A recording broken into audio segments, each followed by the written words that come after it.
Good morning. So have you ever wondered what a creative and productive hub is? Have you heard of the concept of third space or hybrid space? Are you familiar with the Fab City movement? Would you like to know more about it? So if it's the case, this is your space. I am Domenico Di Siena, and this is Fab City Hub Voices podcast. In this podcast, we talk to protagonists about the activation of these hybrid spaces that we call Fab City Hubs, but which can also be called creative and productive hubs. Fab City Hub Voices is a series of webinars and podcasts to learn about the challenges involved in activating these kind of hubs, but also to understand all the opportunities they open up for the local innovation ecosystem. This program is produced by the Parisian agency Volumes, with a long experience in the activation of creative and productive hubs, an agency that I have to say I'm really proud to be part of. This initiative is part of the European project Centrino, in which we are supporting the creation of 9 Fab City Hubs in Europe, a new generation of hubs of circular and productive cities. Before I go on, I would like to introduce you the people who are with me today. So today I am with Cristina Olivotto. She is a physicist by training, started to work in the field of science communication and formal and informal science education during her PhD at the University of Milan in Italy.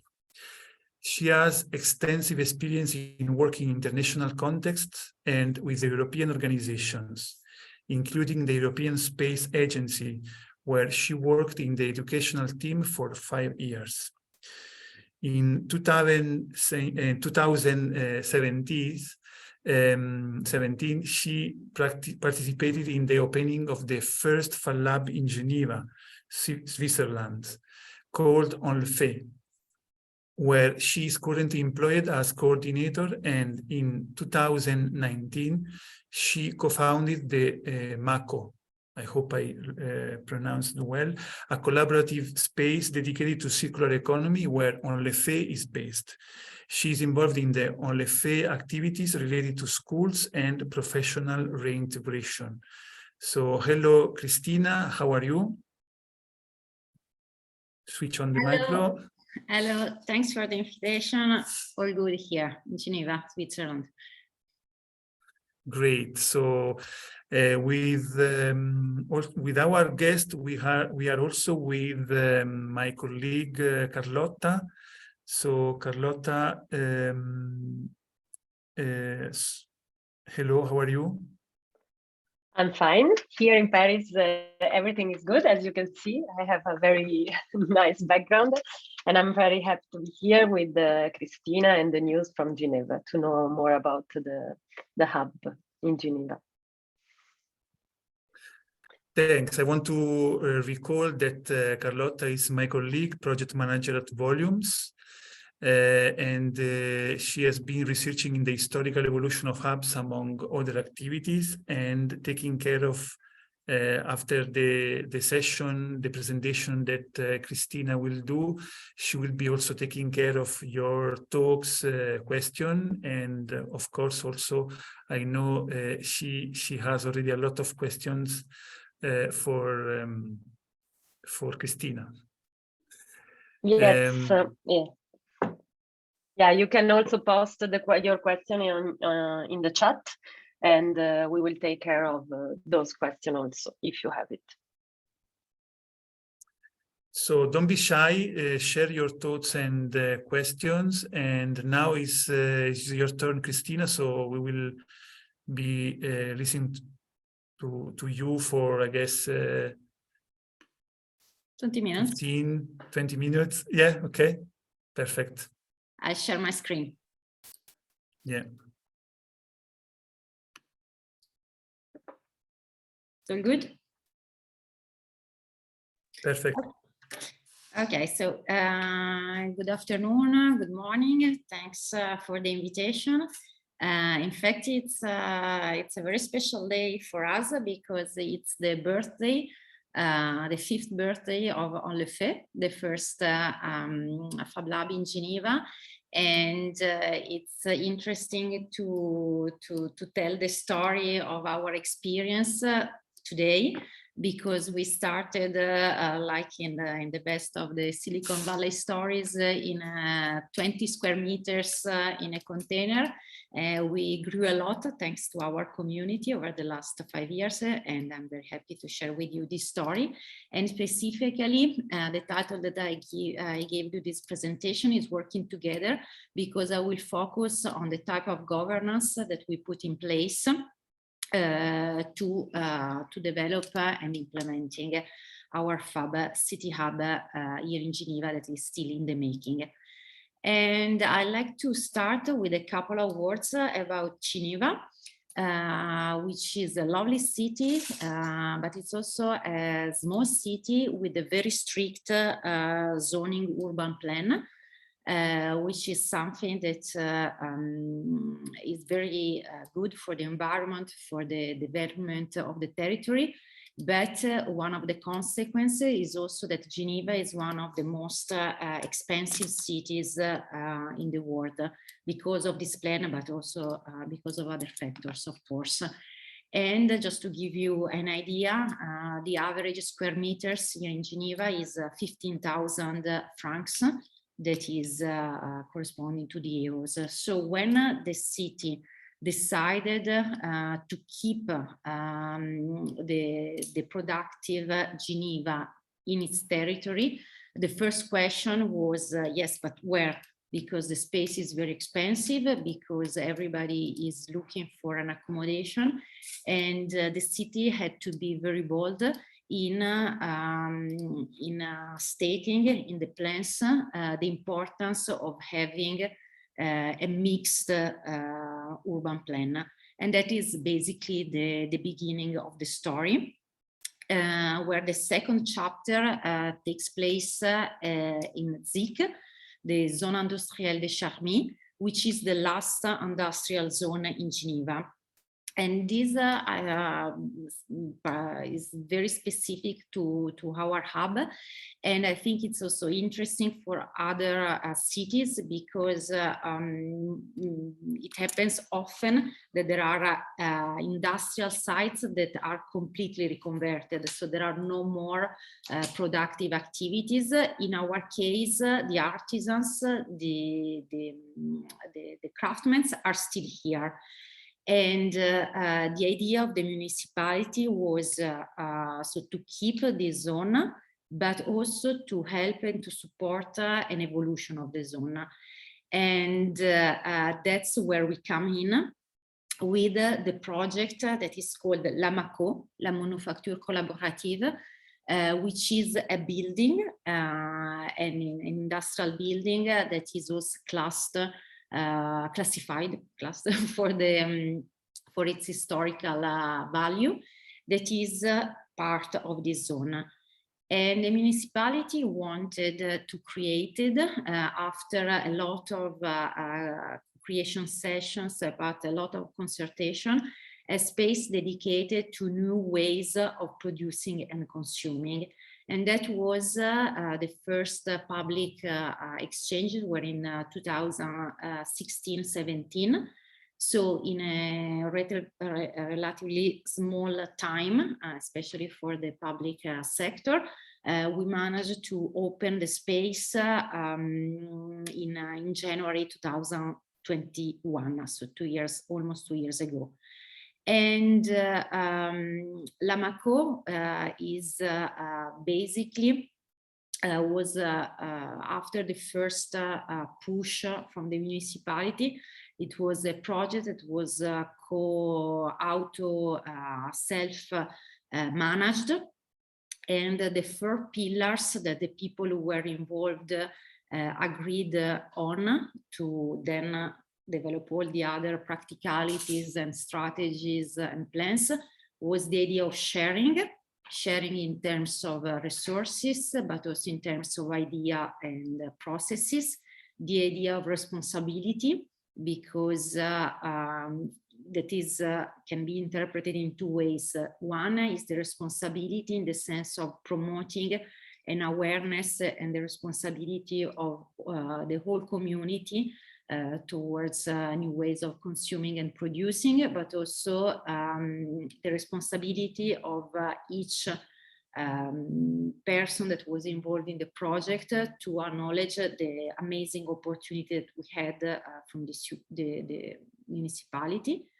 The third pillar is the sustainability. So to create a space that could be a model for the community and for Switzerland, even if we want to be more ambitious in terms of new sustainable ways of living, of working, and creativity. So to propose something that is not existing yet, and so to also rely on the creativity and the ideas of all the stakeholders which are involved in this process. And our mission is to be a broker. I really like to use this word because I think it's very appropriate for our space. It's a broker space to support urban manufacturing and circular economy. A broker space in the sense that we have from one side the artisans. Here in this zone there are about 70 activities that are making, they're working on wood, metals, and much more. And on the other side, we have the neighborhood, we have the Geneva community. So we are this interface, and the ultimate goal is to support urban manufacturing and circular economy. So an objective that is shared from the artisans and also from the citizens. So it's a short summary of what we are and how we got here. And now I would like to tell you a bit more about the people, the organizations who were involved in this process, because they are very diversified. So we had, first of all, the municipality, because the municipality is the owner of this building. So the first, as I said before, it was from the municipality the decision to reallocate this building to create this new pilot place for circular economy. But most of the work, most of the ideas came from the associations that are now part of the MACO. There were all associations that were already existing, that were already active in the civil society and for also participating to the discussions about the transformation of the city. That answered positively to the call of the municipality, and also invest a lot of time as volunteers, because even if more of these associations have employees, this was an extra effort that we did because we saw the value and the impact that this opportunity could give us and Geneva. And then there are a lot of other stakeholders. First of all, the artisans that at the beginning, especially were a bit suspicious about this experiment. There are the neighbors, so the people who live around this zone, the other public organizations, so not only the city, but also for example, the regional government, the canton. So there were a lot of people who had different roles, still have, and also different ambitions according to the missions of their association, of their organizations. And the challenges that we had to face, especially at the beginning, was to build the trust between all these partners. First of all, between the associations and the municipality, because in the end, as I said, Some of the associations are not professional, so the municipality had also to trust our capability to manage such a big project, the trust with the artisans, the trust with our neighbors. The second challenge was to establish the governance, because even if at the beginning everybody had a lot of ideas, a lot of energy, we understood that since the beginning we had to be very strict about the roles and who does what and when, to avoid creating confusion, and then some parties could take more space than others, and therefore assigning roles between all these organizations.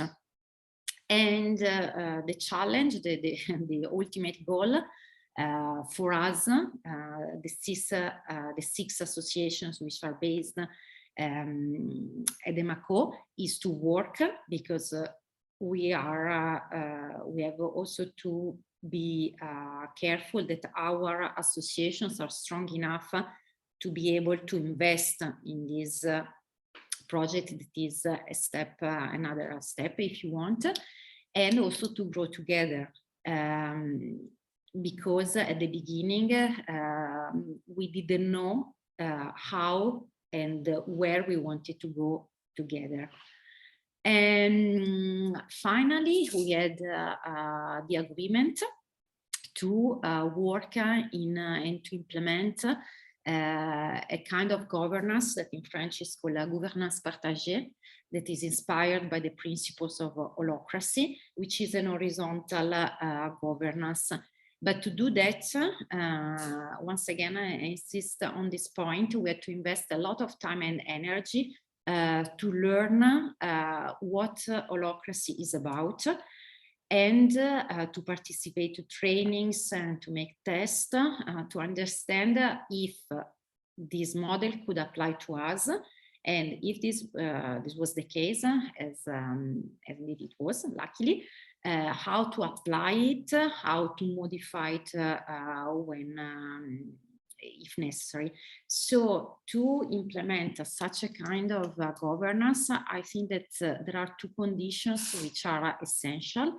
And the first one is to have time, because in the first phase, it really challenges our, at least in my case, in also the case of my colleagues, the usual way of managing a team or to take decision, and also to have people and organization who have already a certain vision of management. In the sense that our association, there were always people.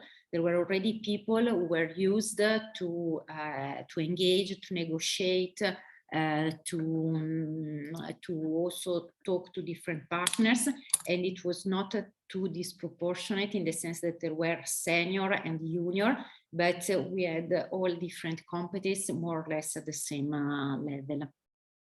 And that was the good base to start working on an horizontal way. And we also had to have a kind of a change of mindset, because something that I hear a lot is that holacracy and horizontal governance is like a bit anarchy, where everybody does what he likes and wants to do. But in fact, from my experience, at least, that it's actually the opposite. It's a very, very strict structure, and you have to stick to it, because otherwise it's not working. And this is necessary to be able to take in decisions which are not necessarily accepted by everybody, but they don't go against anybody. And also to distribute responsibilities. So if any of you are participating to this presentation are thinking to implement such a system of governance, you can reassure your partners that it's nothing close to anarchy. And in concrete, I also wanted to show you which is the organization that we put in place, because it's quite complicated, and we need also to be vigilant that it's working. And so it's as I said at the very beginning, it's always a work in progress, because one of the principles of the holacracy is also to be very honest and to have meetings where you evaluate what worked well and what needs to be evolved. So in this scheme, you see that we have in the upper part, if you want, the more strategical stakeholders. So we have the municipality, because they are the owner of the building, but they are also the one that has expectations from this experiment. They invested money, because for 5 years we have free rent, and so they give, but they also they wait for results. Then we have what I call here a real estate administrator that corresponds to the organization that is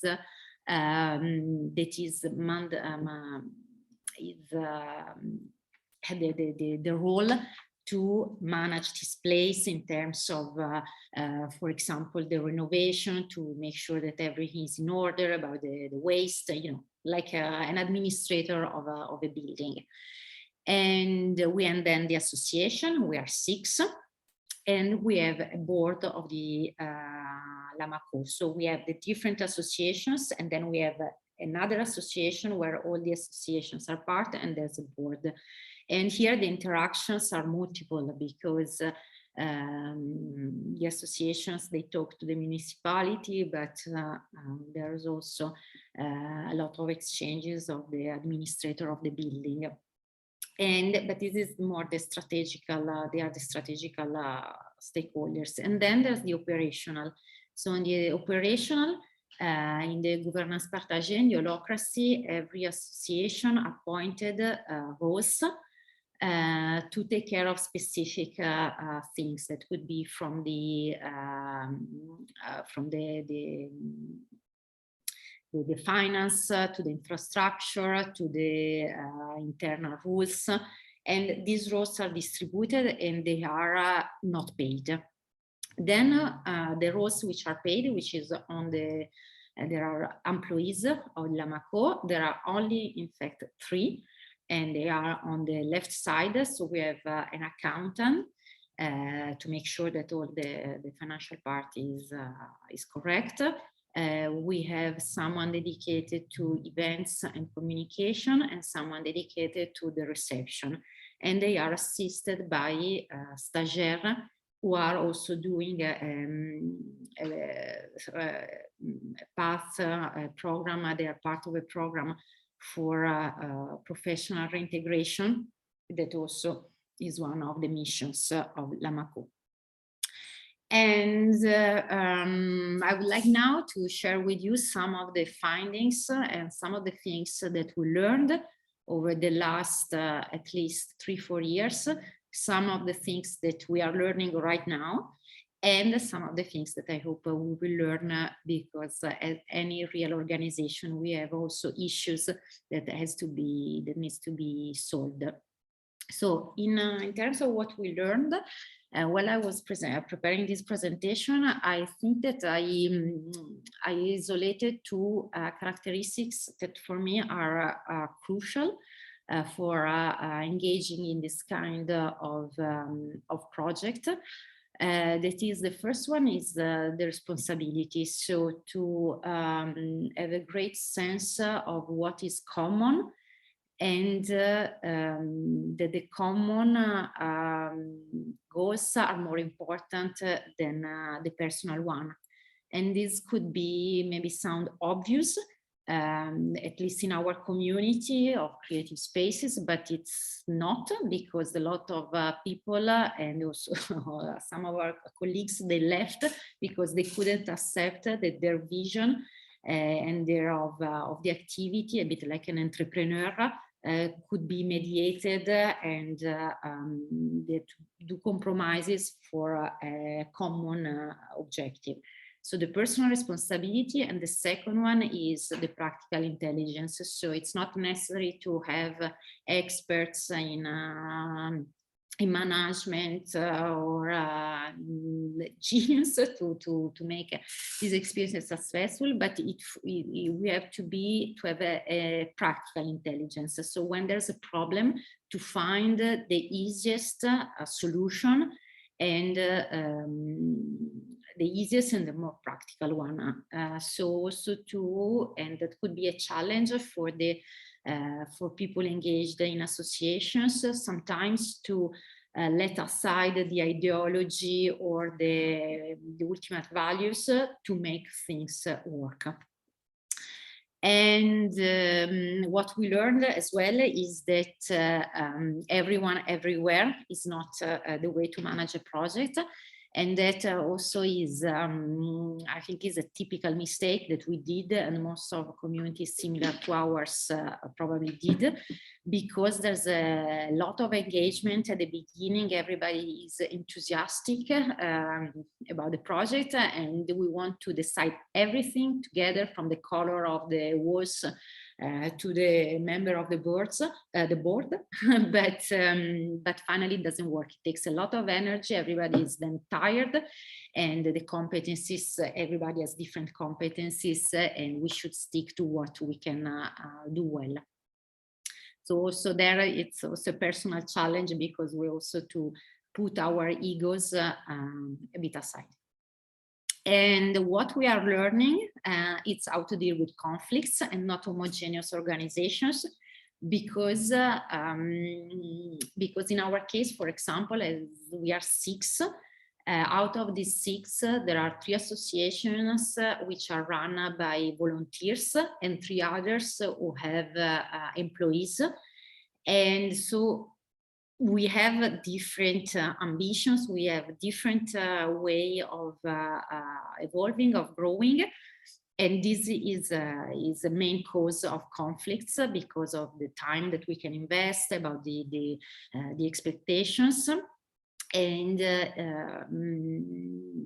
we are still learning how to deal with these conflicts, with mediators, with people who are external, and also to, at least in my case, to abandon the idea that we can all agree and all be friends, because when you manage a project that is, to my experience, it's quite big, with 20, 30, 40 people involved, that's basically impossible.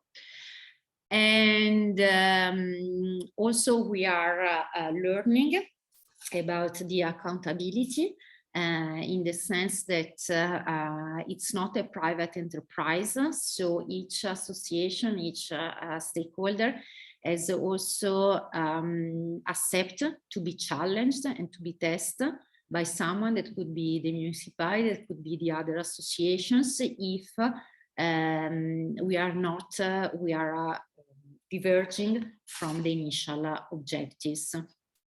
And this to me is very healthy as a process, but once again you have to be ready to accept to be criticized or to change what we are doing, because it's not anymore compliant with the rules. And what I hope we will learn is also how to evolve and grow in a collaborative way, because we had the first phase that was the design and installing. Now this phase is over. Now that we are more in the phase of making our activities solid, and then, as any living organism, we will ask ourselves where we want to go and how we want to grow, and we need to do it together. So that's for the next presentation of Fab City Hub Voice next week. next year, not next week. And so, yeah, I think that's more or less I used the time I had. And this is my address if you want to get in touch later, and also the website of Lamaco, where it's there's also an explanation of the process and of our Fab Lab that was one of the main actors in establishing this program. Thanks, thanks, Christina. I enjoyed a lot the presentation. I think especially all the references about governance and going in depth on how you organize yourself. I keep in mind this learning about not everyone, not everywhere. So it's really useful, I think. And also the learning about holacracy is not anarchy. Really important as well. And so before I pass the time to Carlotta, I have a question for you. I was intrigued about, I think we have time then to go in depth in governance and other questions. I think Carlotta is already thinking on it, but I was intrigued about this relationship you explained with municipality, this accountability part you shared at the end of your talk. So I don't know if you could tell more about it. So you said that it's really useful because drive you in the right direction. I think it's difficult as well, I guess. I don't know if you could maybe tell a little bit more how does work, you know, how in practice what is the mechanism that create this accountability, and exactly which are the actors towards you have to develop this accountability? Yeah, I think that I see that age helps with this attitude, because our younger colleagues, they very often they enter they have an attitude of conflict with the municipality, a sort of antagonism, like yeah, this is our place that you gave us and now it's ours and we do how we want, and we don't want any external control or accountability. But me, after many years of working with the communities and organizations, for me, it's very different, in the sense that for me, the municipality is a partner at the same level. They have, of course, a lot of resources, but we have the ideas, we have the capability of implementations. And the fact that I feel that we are on the same level allows a very honest process of also accountability, in the sense that if the municipality asks us for a meeting where we have to show the finance or our achievements, I don't perceive it as the police that is controlling, but is like a partner that wants to make sure that we are doing right, and if not, they can help and we can find a solution together. So to me, the accountability is really important, first because it creates this exchange, and second also because it avoids that if you don't have any control, yeah, you can start doing the things for your own interest, which is not the objective. Specifically in concrete, for us, accountability, it means that we have meetings with the municipality, and we talk about what their expectation, what they liked, what we very simply.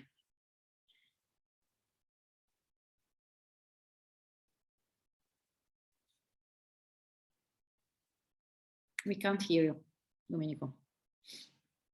Sorry, I was talking. So no, I think this is really interesting because usually when we are in the field of collaboration, or when we are in the field of some kind of innovation or disruptive dynamic, we lost this connection with others, thinking that we have to go direct in our way. We don't need to, to develop this accountability with others, because we create this sense of, no, we know what we have to do. You don't understand, so we don't have to explain you. No? So this is really useful, really important, because help us to, describe actually how you can innovate, and you can create a collaborative process. At the same time, you really take seriously other partners that are different dynamics. You also talked about different ambitions. This is also a really interesting point, no? Creating collaboration with between organizations that are different paths, different pace, different goals.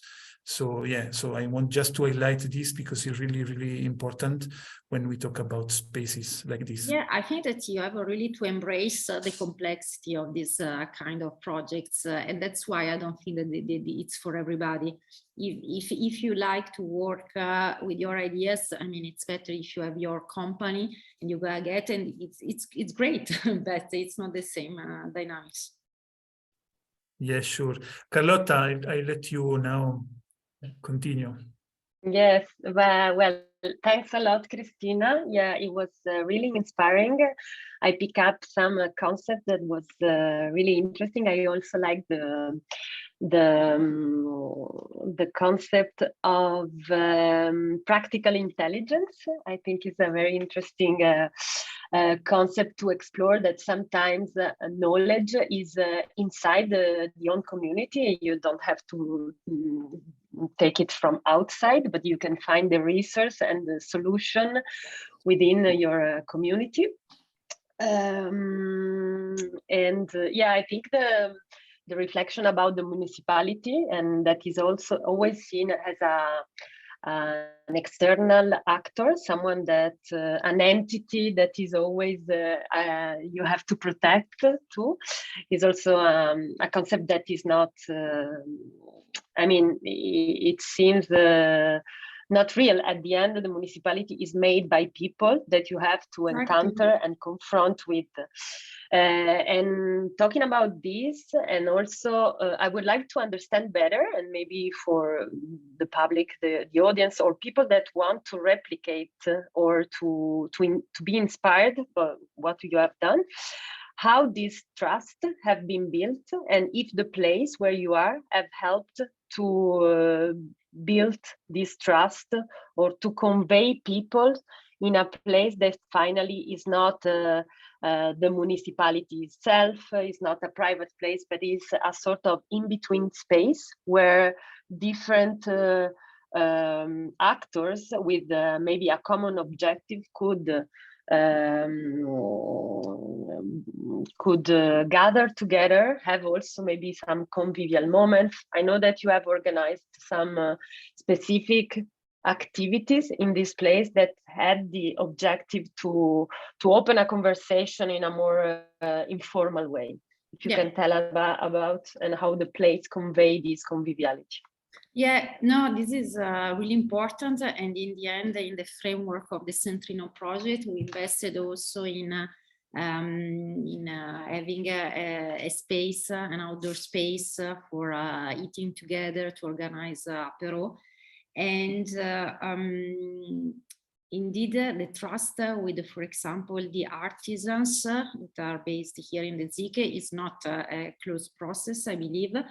But it was, I mean, it was to visit their spaces, is to be present, and also I think to have, again, is a question of attitude, to be humble, in the sense that to recognize their expertise, and to show that we like what they do, and indeed we are not there to replace them or to impose our view, but that we are a tool for them also. So it was already the attitude when in the different exchanges, in the different and also to have yeah, it's true, these moments where we always invite them to participate. And then maybe another thing that it's I was questioning, I mean, it's a question that I have in my mind. I don't have a clear answer, but it's also about how we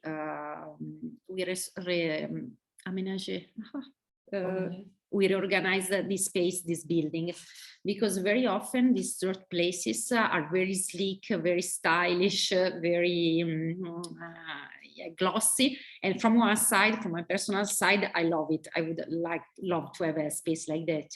But I recognize that the fact that we are more, it's not a squat, but we are more like a really working, an atelier, a workspace. I think that that's the result of being so many. So everybody has his style, has his ambition. That also closed a bit the gap with the artisans. It helped also. It's something practical, concrete, but it made clear to them that we are not we don't want to be. Maybe we are, but we don't want to be the gentrifier, bobo chic who are here just to use post-it and doing nothing. And so it helps. With the municipality, the trust is, but like in most of the relationships, is based also on the competence. When they saw that even if we are small, even if we don't have many resources, we have ideas, we have concepts, we stick to the plans, so we can deliver in time, and that puts us automatically at the level of trust. Thanks. You touch on a very interesting point that is part of the principle we have a little bit designed for Fab City Hub, which is adopt an incremental approach and avoid over design, meaning that places are not they don't have to be planned from A to Z, but people have to contribute to build those space according their needs. And I think it's a way also to create ownership, because if you are provided with a space that is fully equipped and fully designed, there's no space to shape your needs maybe in a different way. Instead, if you are building together and following needs that could emerge, of course you are taking care also, and you let's say that you create your own ownership because you have built this together. So the place and the decision of the community grow together is something that I think is super interesting. No, it is absolutely. I think it's a clear message to say that there's a margin for building together. But again, I repeat it many times, but it's not easy, because I think that in our community we have each of us has a strong vision. They would like to see the things exactly like we plan them, and you have to let it go a bit. Yeah. I wanted to know a little bit better about the neighborhood. I mean, how neighborhood react, or how do they relate to the place? And when I'm talking about neighborhoods, I'm talking about all people that are not related to craftsmanship, but maybe old families that live nearby. How do they go to the site if they are curious, if they have maybe have a bit of rejection, because sometimes when you see that beside your neighborhood that's something strange that is going on, you are a little bit concerned. Could you tell us a little bit about that? Yeah, I think that the neighbors were also a bit suspicious at the beginning, especially for the noise. They were afraid that we to have noisy neighbors also in the evening, either for the activities, so like when a CNC is turning, it makes noise, or for the parties. And we had also some occasions where we had to be more careful. But in the end, I think they are mostly curious. We have a lot of people who are just entering because they want to discover the space. For example, on Saturday, it was there was an initiative for of the neighbors to discover the neighbor, and we had a large group of people living here coming to Bamako and to ask questions. So it's curiosity, and then for some of the activities, they also have they have the chance to have us here, because, for example, one of the association is a library of objects. So you keep it just for the time you need them, and to have it next door, it's a great chance. Donc overall, with the neighborhood, I think that the relation is going good. Yeah, it's a place open to them, and where they could find opportunities or interest to come in and see what happened. And I have a last question. I don't know if Domenico then have another one, but we are running short of time. That maybe is a way also to open to the neighborhoods and to the city itself, is your relation with the heritage, because finally it's an industrial zone and you are keeping production but in a different way. So heritage is a concept that we are building and talking a lot in Centrino. So I was wondering, what's your relation with this concept? How do you build this relation with what was there before and what now production wants to evolve? Yeah, that's. Yeah, I think it's a reflection about the heritage. For most of us, it was possible thanks to Centrino, indeed. And I think, especially a colleague of mine, Carolina, she did a lot of research about the history of this place. And for the team, it was already very beneficial, because we also valued more the chance to be here in this building, which has a history, and where a lot of things happened, that there's an emotional attachment of the citizens with the space. And also yet to again, it's part of this attitude of being humble and to see we are part of the process. There are already a lot of things amazing that happen here. We want to be agent. We want to be agent of change for the future, and the more we know, the more we get attached and also enthusiastic. So the first, if you want, the first impact was on us, on the team. And now that we are more familiar with the history, and now we are ready to the second phase, which is also to raise the awareness about the story and how from this past we can evolve. And that's also interesting, because when I see sometimes the exchanges between the artisans and the municipality, the artisans, they look mostly at the past. That's what we did. We want to continue doing what we were doing, full stop. The municipality has a vision for the future, so how to change and to transform only to the future. And again, our role of being hybrid and being a broker, maybe it's also this one, to put together the past and the future. Yeah, I totally agree. I mean, my question maybe was a little bit tricky. I think, as you said, the construction of a heritage or an awareness about the heritage is more a process than, so it's a process that should be built together and where the hub maybe play this role of mediator between the past and the future that you all together want to bring forward. So yeah.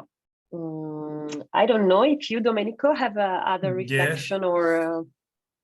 Yes, maybe the last question that includes several questions at the same time.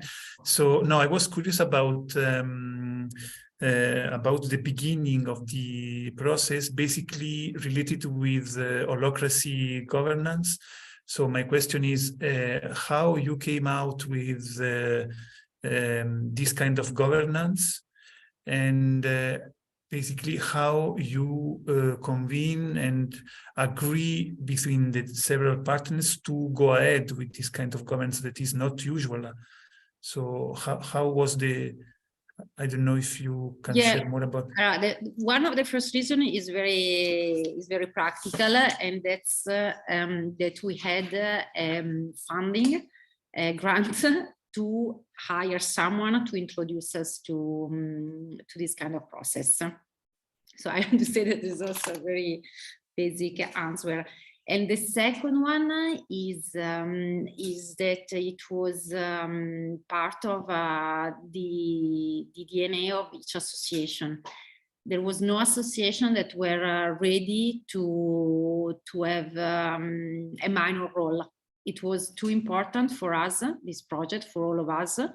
And in the end, we all agreed that the only way to go was to put in place a system of governance. Then we were also pragmatic in the sense that we said, okay, let's do this training that was over several weeks, and decide at the end if that's the model that suits us. So in each association, if there was someone who was a bit colder, it was in any way fine to participate in the session, because the decision was taken at the end.